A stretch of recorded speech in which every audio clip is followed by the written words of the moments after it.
everybody.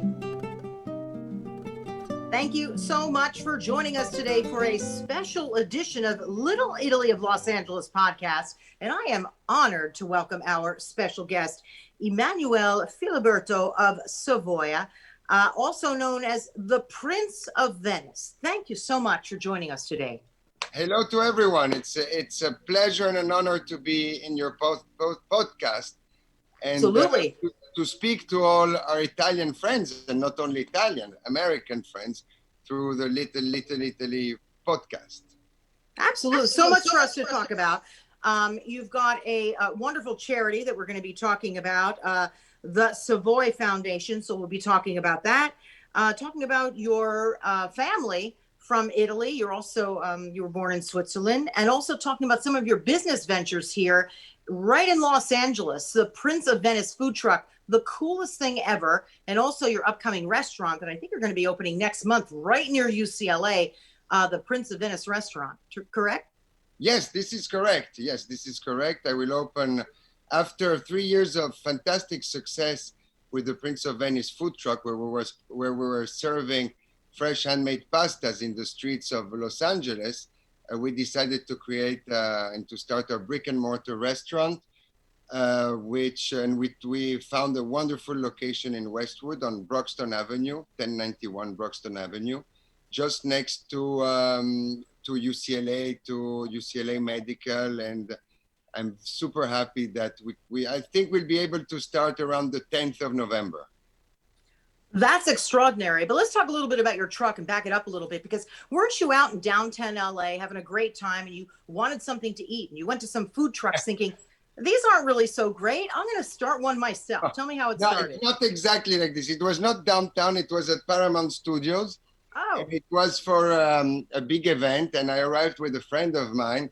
And, 4 years ago in Europe, we didn't have all this knowledge about food trucks. And I see suddenly plenty of wonderful food trucks, wonderful colors. And I see, wow, it's super cool, this way of eating through trucks, and you can have whatever you want, and it's great. So I was looking around, and with my friend said, you know what, I would like to eat pasta. I'm sure we'll be able to find a good food truck that has pasta. So I looked over and I saw some very nice food trucks, but with sushi, hot dogs, and burgers, ramen, and all those things. So I said, there's no Italian food truck. So I said to my friend, okay, you know what, I'll do one. So I came back home and I thought about it, and I said, it could be a great idea to make a pasta food truck. But then I realized that, you need to serve very quickly for the food truck. So if I would do a normal pasta takes, with hard grain, it takes 10 minutes to cook, or you do pre-cook and it's never good. So I said, no, you know what, I will do like a fresh handmade pasta, which cooks very quickly. So I designed the truck with a pasta machine, and then we started end of 2016, and we had a wonderful menu from truffle pasta to bolognese to pesto to norma to shells and shrimps and all those things. And we had a really great success. People spoke a lot about it, a lot of followers, and so this lasted, it was 3 years ago. And then I took my time to find the right location to do my brick and mortar restaurant, because the idea, more than doing a restaurant, is after to do a chain and go into franchising or opening other places. Oh. My concept is not a sit-down restaurant. I think today people, and also with COVID, they want to eat in a fast way. I like the fast casual way. I want to create really an Italian ambience, like in our bars in Italy. So where you go in, you see a display with Roman style pizzas, with arancinis, with lasagnas, with salads. So everything will be already made. Just need to heat. Just the pasta will be made at the moment. So you will be able to eat fresh handmade pasta, but also pizza al taglio, arancini, lasagne, tiramisu, pasta salad, rice salad, really like an Italian bar. So this I like. And the one wonderful thing is that I have a patio, internal patio in my restaurant of more than 1,000 square feet. So this, Oh, for wow. COVID time is something great. So I can sit down with all the distancing we need, more than 30 people outside, and also I will do some little events like to have some musician come, young people or artists. I really want that this address, 1091 Broxton Avenue, becomes something really cool for the neighborhood and not only. It's extraordinary. I know where it is. It's close to my home. I'm predicting lines out the door because we don't have anything like that. Not much, certainly not in Westwood. So, and you've got a terrific clientele there with the You college. know, It's a great vibe.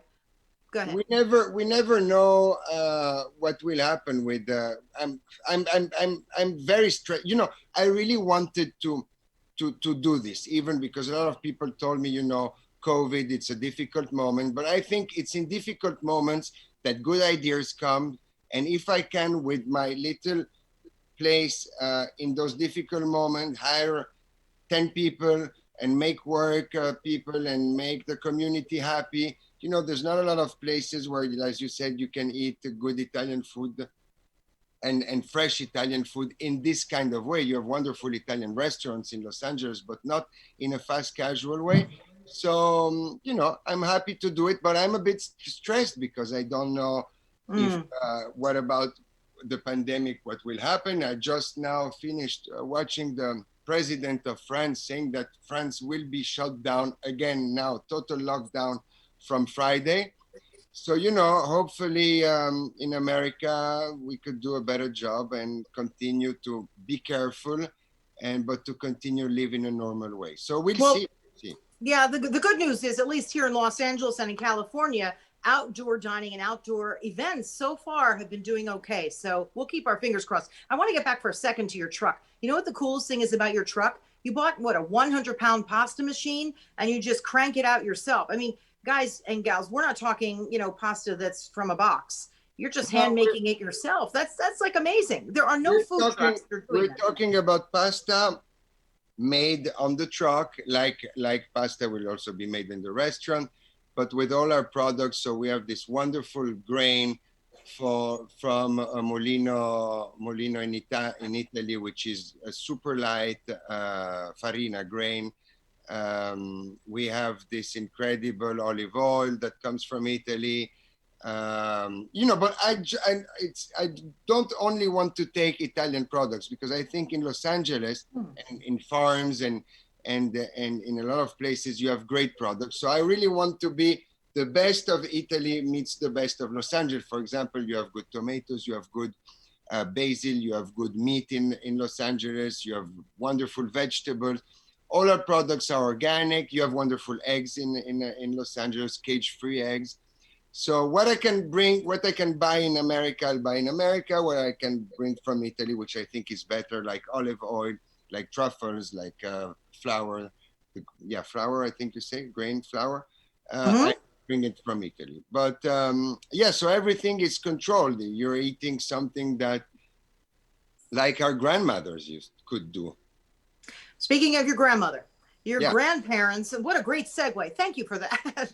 Your grandparents, the king and queen of Italy. Well, she was cooking, or at least she never cooked for me. So it's the other grandmother, the mother of my mother, I was speaking. Right, the mother of your mother. But talk to me a little bit about your background. It's extraordinary. I know that you were not born in Italy, even though you're called the Prince of Venice. You were born in Switzerland for reasons that maybe a lot of our audience doesn't know. Could you tell us a little bit about your family background, which is now part of your history? It's very interesting. Well, as surely you know, my grandfather was the last king of Italy.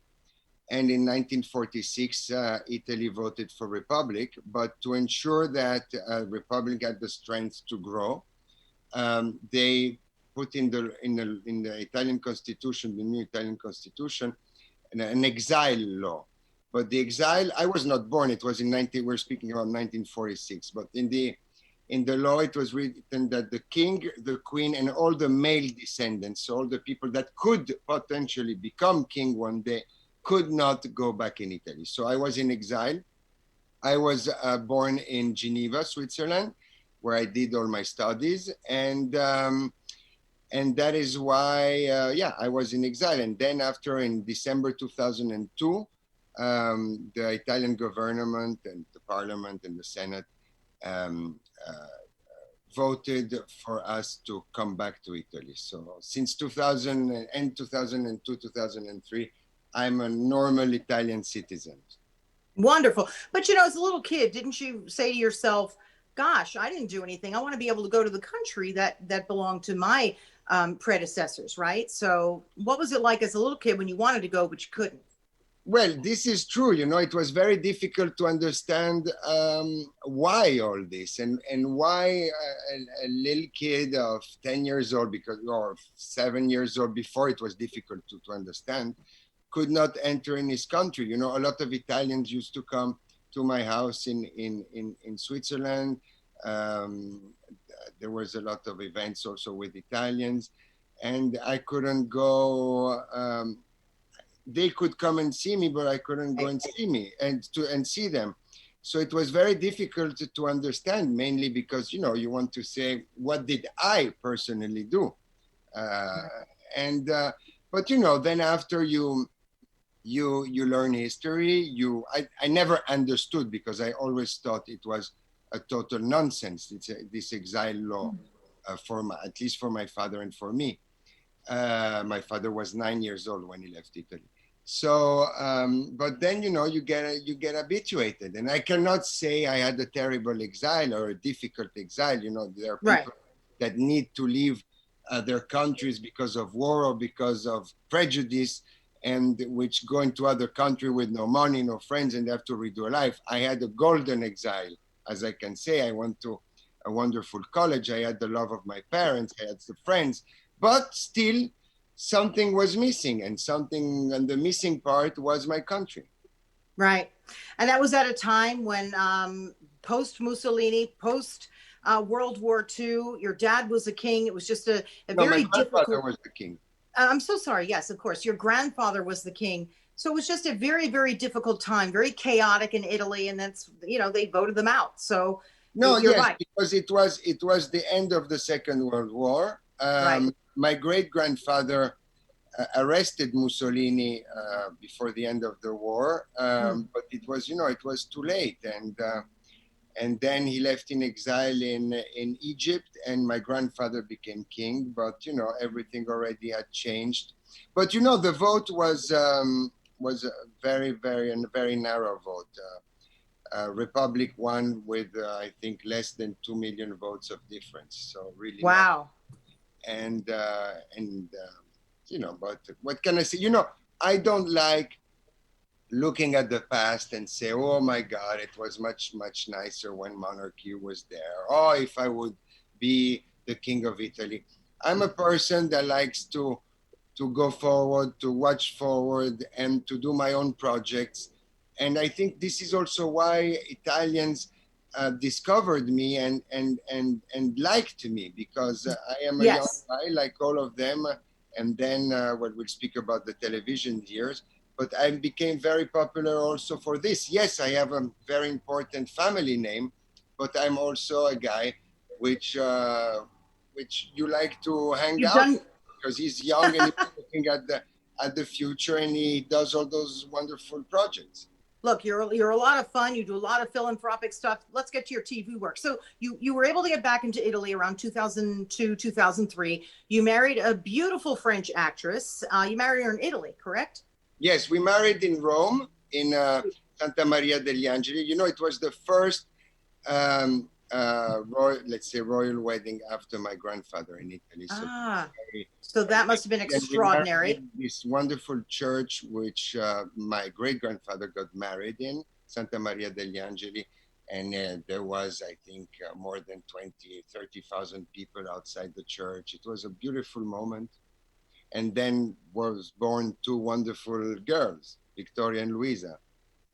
So that's almost worth waiting for all that time. So you had that extraordinary moment in Italy. with the wedding, and people then knew who you were, right? So you started to get into television work, and people just loved you, right? You did commercial work. I think you did an olive oil commercial. Am I correct? And then the Yeah, big but thing was the dancing. Go ahead. Go ahead. the main work I did, it was, you know, I said to myself, you know, when you're out of your country for 30 years, a lot of things have been written on you, and perhaps they describe you not in the accurate way.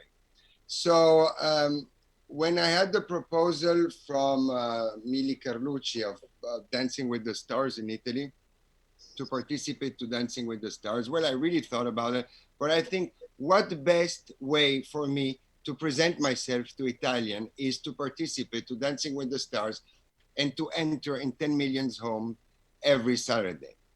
And then when I accepted and we started, happened something very strange because people loved, really, I think loved me and loved my way of being.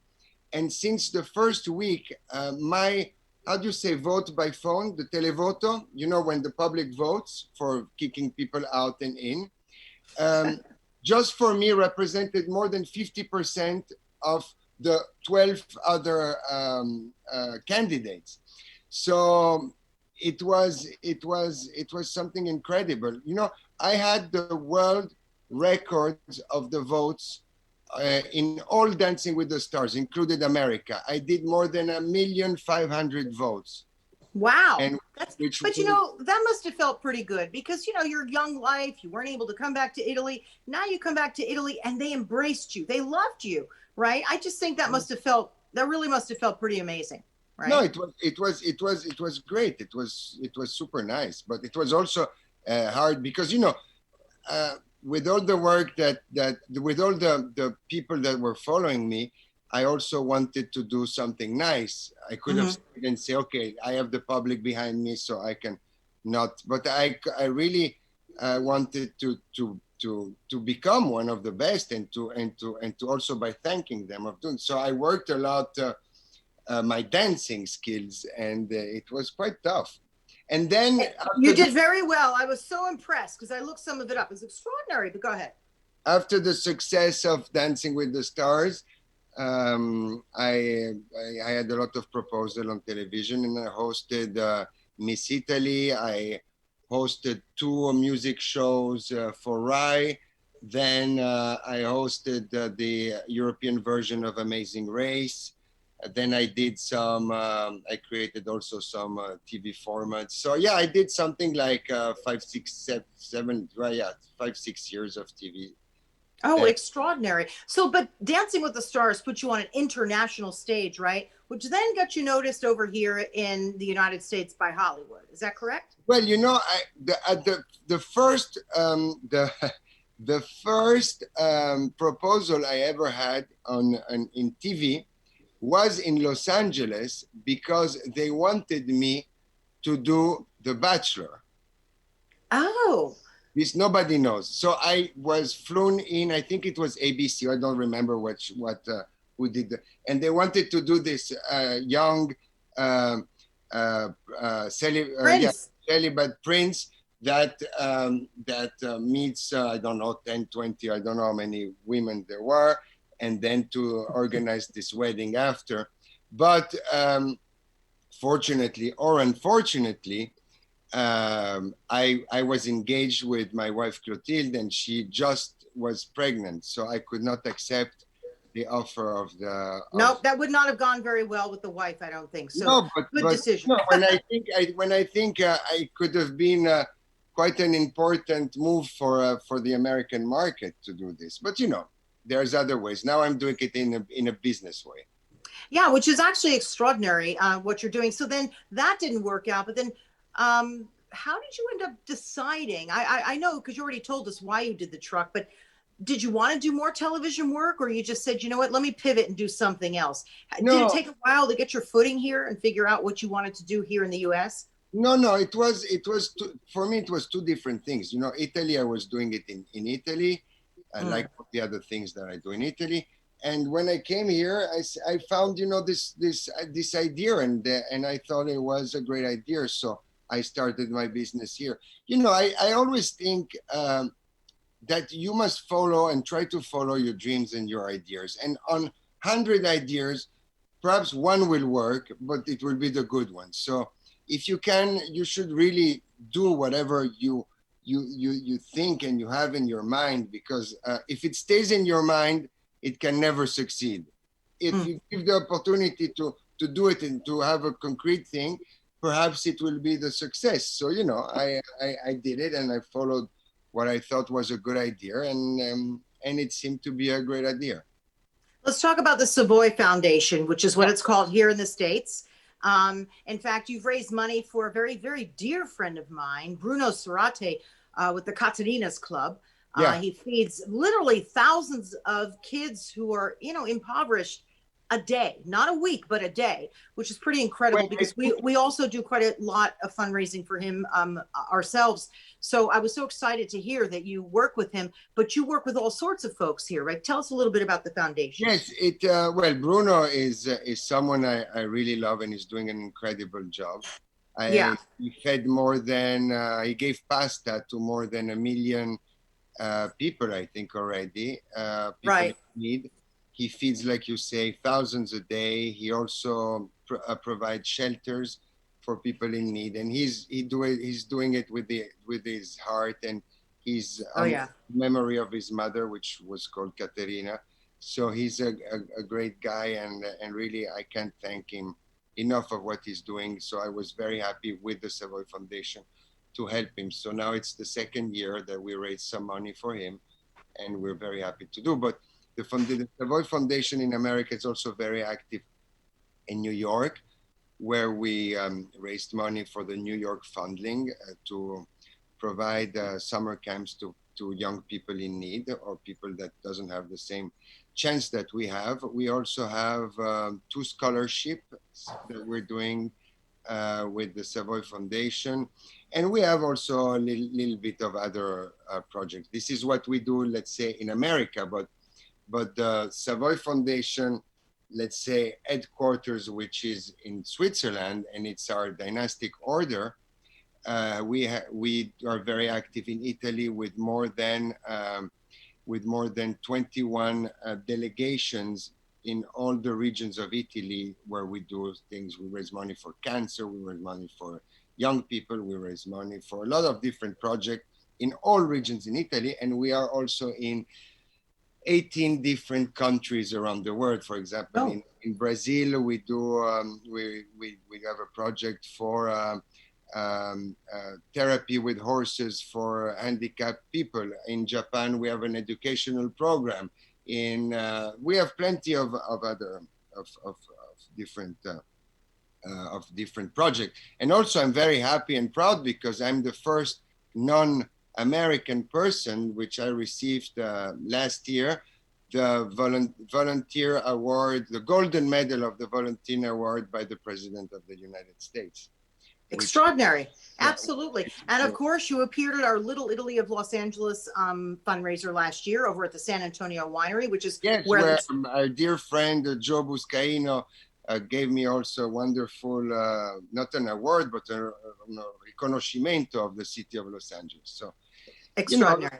I'm really happy to be here and to have friends like this, and this is great. I really feel at home, and there's so many Italians, and that's also why I fully support also Joe's ideas of doing a Little Italy project, which I went to see in San Pedro with him, and a Little Italy project in Los Angeles. We're a lot of Italians, and I think it would be wonderful to have our Little Italy. I was living in New York when Little Italy was something big. Now Little Italy became Chinatown. You mean you're talking over in New York, or are you talking downtown LA? No, I was living in New York, downtown in New York. We had an apartment, and I was very young, and the Little Italy in New York for me was the only way to know Italy, because I was in exile. So I can imagine in Los Angeles, with all the expats or the second or third generation, having a Little Italy would be something wonderful, because they would feel closer of their home country. Well, it's extraordinary. It's authentic. And, you know, we launched it last year, just before COVID. So, but they're working very hard. They've got lots of plans of what we're going to be I doing. know, So, I know. um, Joe's keeping me posted of everything, so it's wonderful, and I'm very happy and proud of it. so where do you spend your time? You're born in Switzerland. You're loved in Italy, New York, Los Angeles. Where do you call home, or do you consider everywhere your home, really? It's the plane, my home. The plane. I love that. Well, No, well, it's a home. Home for me is Italy, yeah. but I travel a lot. I come very often in America. My daughters go to school in France, so I travel a lot. But it's always wonderful also to travel. I feel I'm very sad in this moment where we cannot travel anymore and we cannot meet or greet or hug people because we Italians are very Oh, the hugging is the physical. worst. We're I'm very telling you. physical Italians. You know, we have to blow a kiss from across the room. Very difficult. So, talk to us a little bit about because we're almost kind of done with our podcast, which has been great talking to you. But it's next month that you're planning to open, right? The restaurant, and also the truck right now isn't really out there, right? Because of COVID, you're really not on the streets with the truck. Do you know when Yeah, you're going to put that back out there? with the truck, there's not a lot of foot traffic for the moment, Yeah. and we're concentrating a lot on the restaurant. So my chef and everyone are working and do the testing in the restaurant. So the food truck for the moment is stopped, but will continue very soon. And the restaurants we are waiting for 2 more inspections because everything is very long, but very well done, but very long in Los Angeles. So we're waiting for building and security inspection and then the health inspection.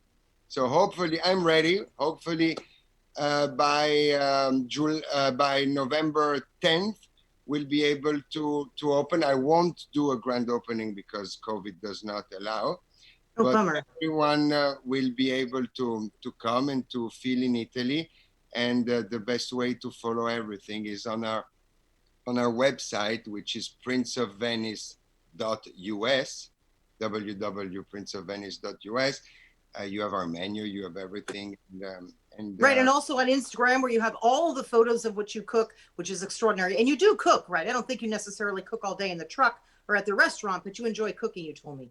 Yes, but I won't cook at the restaurant. No. I'm too respectful for my clients to cook at the restaurant. I have a real chef, a real pasta chef, and a real pizzaiolo, and so they will cook for all of you. Beautiful. And if I'm in Los Angeles, I will be there. Now I think I should stay until nearly the next month end. So I don't know.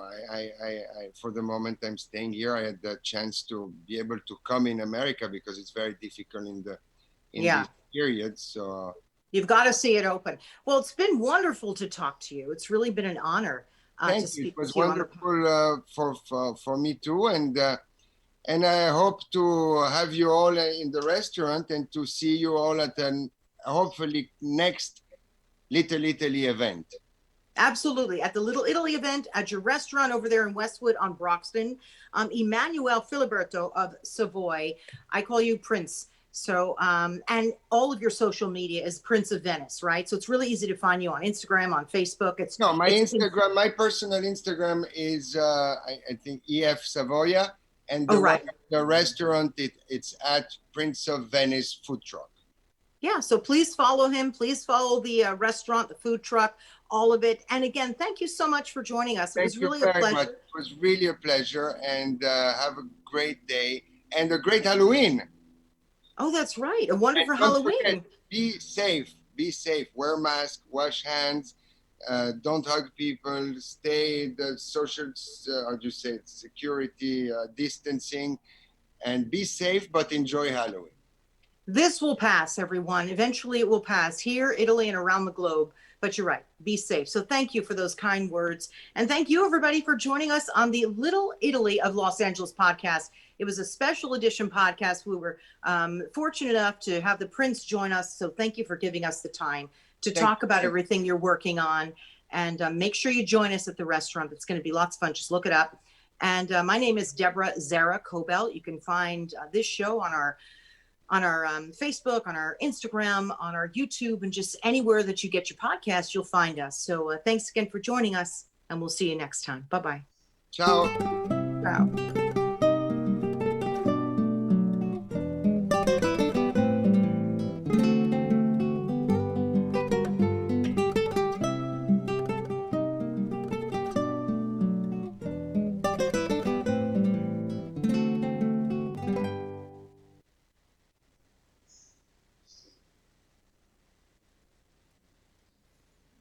And we are good. Okay. How was that? Good for you? Fantastic. Thank you very much. So send me please the links. I will make sure they have your correct email. We'll send you the links to everything, Facebook, YouTube. And what I do is I cut. Shelby sent me an email, so they have my correct email, and we'll do everything. And I will absolutely. put it on We'll make sure that you get everything.